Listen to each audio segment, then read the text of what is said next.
What's up, everybody? Welcome back to another video. And in today's topic, we're going to be taking a look at MIDI CCs and how to use them. Okay, so just before I begin, I want to give you a really quick disclaimer that I'm not the most technical person when it comes to this like technology and how all these things work.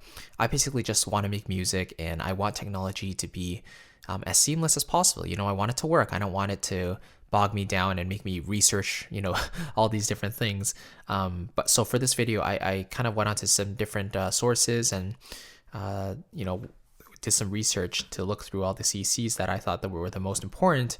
And those are the ones I'm going to present to you. And then we're going to talk a little bit about how to use them in your own music to get the most out of your own productions. So let's get started. So what are MIDI CCs? Well, the word MIDI, or the acronym MIDI, stands for Musical Instrument Digital Interface. Now, MIDI are just the little notes that you see when you perform your parts in, or you can draw those notes into your DAW, right? So those little rectangles that pop up are considered MIDI notes, okay?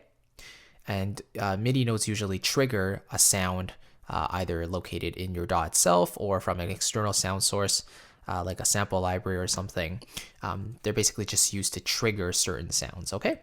And now CCs, CC stands for Continuous Controller, and these are meant to enhance your MIDI performance to get the most out of it as possible. This is especially important for orchestral music where we're trying to simulate live players.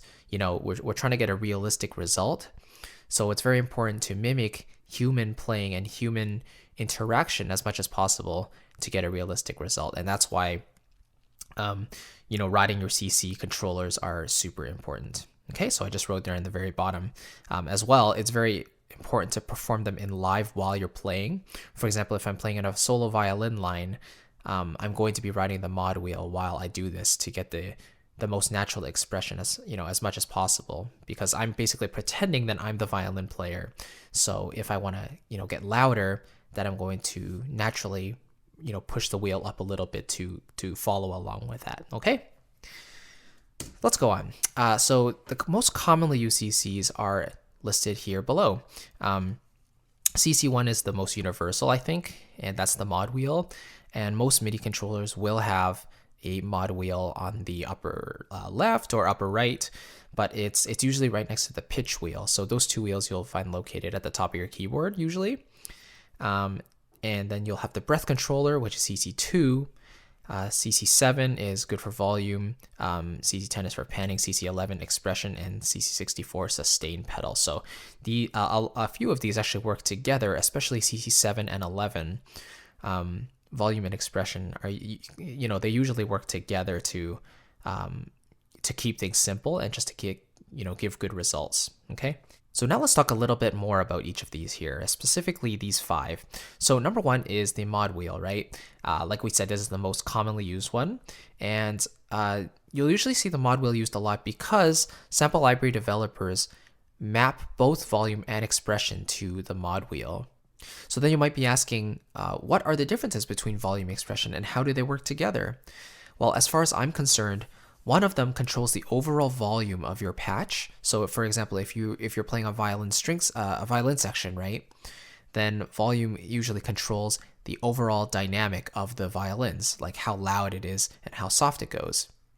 The expression is a little more detailed, where it goes into the actual timbral changes of the instrument as well. So that's like if the violins are recorded playing very, very quietly versus playing loudly, they sound different, Another example, a more clear example is like a trumpet, for example. The lower registers, the lower dynamics sound very, very different compared to the higher ones.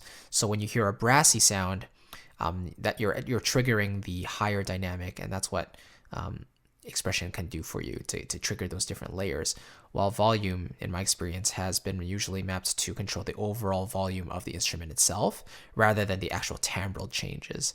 So the cool thing is a lot of sample libraries put both of these things in the mod wheel, so that you can go to get the most natural results possible by riding your mod wheel and playing in your lines, so that both the overall volume of the instrument and the timbral changes of the instrument are applied to your instrument while you're playing it. So that's really, really cool.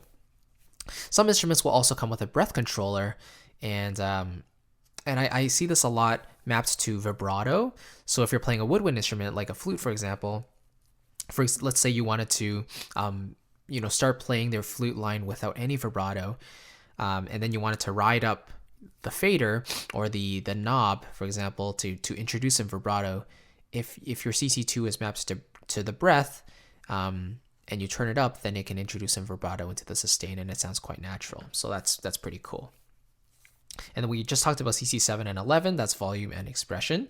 And finally, CC64 is the sustain pedal. That's also very important. Some libraries use the sustain pedal to activate longer notes. So Cinesample is one example where they have their articulations patch in each of their libraries. So they have both short notes and long notes.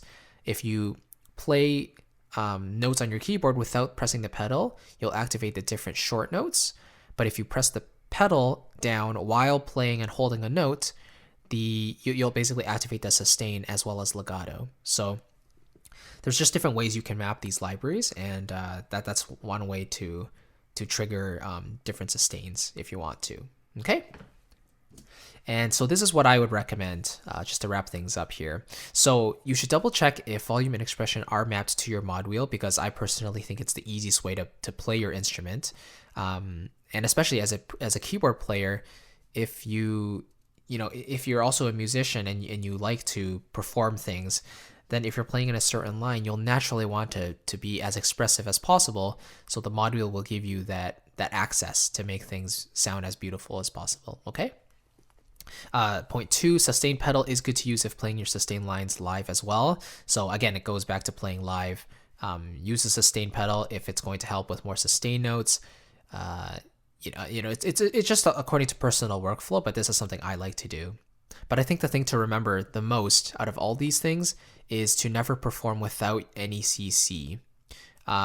This is absolutely crucial, right? Like, unless you absolutely can't play any instrument, or you can only focus on basically playing in one line at a time and then applying your CC data afterwards, I always recommend playing your line in and writing some type of CC controller to enhance it at the same time, because then it's one single performance rather than performing in the line once and then applying expression afterwards. It's just two separate headspaces, if you will, So playing it together makes the most sense to me, and I find I get the best results out of doing this.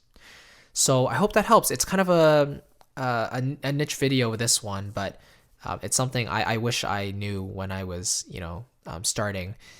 Basically, when I even up to this point, the most basic thing I'll do is ride the mod wheel when playing in my lines, because all the libraries I use map the dynamic layers and the overall volume to the mod wheel. So I get, relatively realistic results using this method, and I recommend you do too. So thank you so much for watching. I really appreciate it. Please leave comments down in the, or please leave any questions in the comment section below, because I know I definitely would, when starting out. So, don't be afraid of asking any stupid questions. I love lots of questions. So, yeah, thank you so much for watching. I'll catch you in the next video, and have a great day. Bye-bye.